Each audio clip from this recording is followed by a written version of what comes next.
Pada hari ini, Bapak Bupati Mimika dan seluruh Forkopimda dan pimpinan OPD telah melakukan kesepakatan bersama terkait dengan perkembangan atau situasi COVID-19 di Kabupaten Mimika. Kita tahu bahwa pada hari ini dasar-dasar mengambil langkah-langkah untuk bagaimana mencegah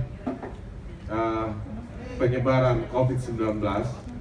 Yang pertama, kita tahu sampai hari ini dalam 30 hari terakhir kasus COVID-19 di Kabupaten Mimika terhitung tanggal 19 Agustus atau dalam masa new normal keempat kemarin itu meningkat 15 kali, jauh lebih tinggi dibandingkan pada fase pertama, yaitu pada mulai tanggal 29 Maret kasus pertama ditemukan hingga tanggal 18 Agustus. Itu yang pertama. Yang kedua, angka kematian pun itu dalam 30 hari itu rata-rata hampir 2 kasus per hari, baik pada pasien yang terkonfirmasi COVID-19 maupun pada probable.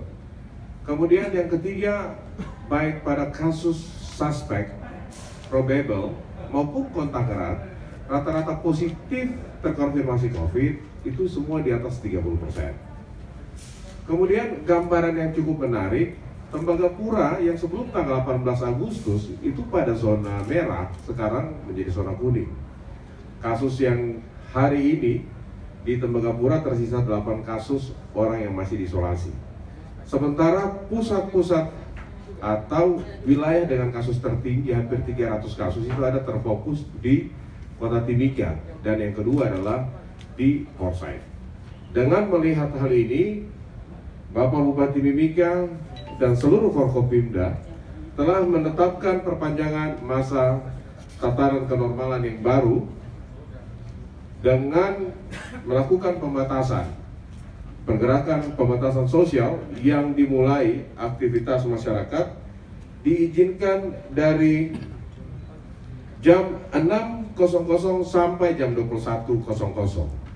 Ini artinya apa? Jam 21 bukan masyarakat baru pulang ke rumah, tetapi sebelum jam 21 itu masyarakat sudah harus bergegas pulang ke rumah, dan pada tepat pukul 21.00 tidak ada lagi aktivitas. Ini akan, kalau dalam 2 minggu kita lihat perkembangan, maka kasus penyebarannya akan meningkat secara terus-menerus, maka pembatasan sosial bisa saja diperpendek dari jam 21.00 dimajukan menjadi jam 19.00. Nanti ini akan diikuti terus. Kemudian Bupati bersama Forkopimda juga memperpanjang masa new normal yang kalau sebelumnya itu adalah 30 hari, kalau hari ini atau saat ini sama seperti pembatasan sosial yang sebelumnya, yaitu 14 hari terhitung mulai tanggal 24 September sampai tanggal 7 Oktober. Nah, tanggal 24 September ini tidak langsung dilakukan, tetapi akan dilakukan sosialisasi. Lakukan sosialisasi mulai besok. Yang siapa yang akan melakukan sosialisasi yaitu tim Satgas COVID, Pokja COVID. Sosialisasi lakukan mulai dari besok hari Kamis, hari Jumat, hari Sabtu, hari Minggu, penerapannya di hari Senin bersama tim gabungan. Kemudian ada beberapa hal lagi yang perlu kami sampaikan. Tempat-tempat atau ruang publik, tempat hiburan, apapun tempat hiburannya, hanya diperbolehkan sampai jam 21.00.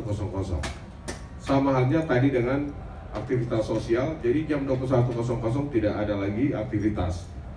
Kemudian untuk tempat-tempat yang merupakan tempat berkumpul, terutama hotel, itu tidak diizinkan melayani tamu yang makan di restoran, tetapi semua itu adalah take away.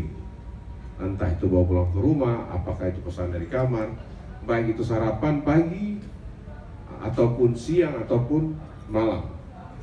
Kemudian pasar tradisional, untuk pasar tradisional semua dipusatkan di pasar sentral, pasar Gorong-Gorong, pasar SP2, itu tidak diperbolehkan. Tetapi tidak satu kali langsung seperti itu. Ini akan menjadi tanggung jawab dari Dinas Perindustrian dan Satgas, tentu saja dengan tim gabungan, tetapi nanti melalui tahapan sosialisasi, tahapan negosiasi. Tujuan ini adalah untuk bagaimana penyebaran COVID, karena epicentrum orang berkumpul itu terjadi. Banyak masyarakat yang tidak menyadari bahwa hilang indera penciuman itu adalah salah satu gejala yang hari ini sangat banyak dialami oleh masyarakat di Kabupaten Mimika. Baik itu tukang ojek, baik itu pasar, baik itu di Jalan Kartini, baik itu di kompleks-kompleks perumahan. Jadi ini langkah baik yang pemerintah lakukan untuk melindungi mama-mama Papua, untuk melindungi pedagang-pedagang yang ada di pasar-pasar tradisional yang tidak terorganisir. Kita akan melakukan ini secara dengan melalui pendekatan-pendekatan, tentu saja pendekatan humanis. Yang berikut, pasar sudah pasti, pasar sentral menjadi area wajib protokol kesehatan. Akan ada sanksi atas kesepakatan Bupati Mimika dan Forkopimda. Sudah ada peraturan Bupati yang ditandatangani untuk bagaimana penegakan protokol kesehatan dengan sanksi-sanksi. Semua proses peraturan Bupati tersebut telah secara bersama-sama dengan Pak Kajari, Pak Kapolres telah melihat itu dan siap untuk diterapkan. Tapi tentu saja pasti akan ada sosialisasi. Kemudian aktivitas perkantoran. Aktivitas perkantoran hanya dimungkinkan untuk 25%. Tidak, kalau sebelumnya 50%, sekarang diturunkan 25%. Kenapa 25%? Kita lihat bahwa kantor-kantor pemerintah, terutama pusat pemerintahan, itu pegawai yang masuk 50%. Tetapi masyarakat yang dilayani itu melebihi pegawai yang pada akhirnya work from home. Jadi melebihi 50%, jadi kepadatan pun tetap terjadi. Kemudian bagaimana dengan acara-acara? Ini banyak masyarakat yang bertanya. Ada pesta nikah, ada yang lain-lainnya. Acara nikah, resepsi pernikahan, maupun acara-acara lainnya, termasuk acara yang diselenggarakan oleh pemerintah daerah, tetap mematuhi protokol kesehatan dan diizinkan hanya sampai 50%. Tentu saja acara-acara ini akan diawasi oleh tim Satgas bersama TNI Polri, sebagaimana juga telah tertuang di dalam peraturan Bupati.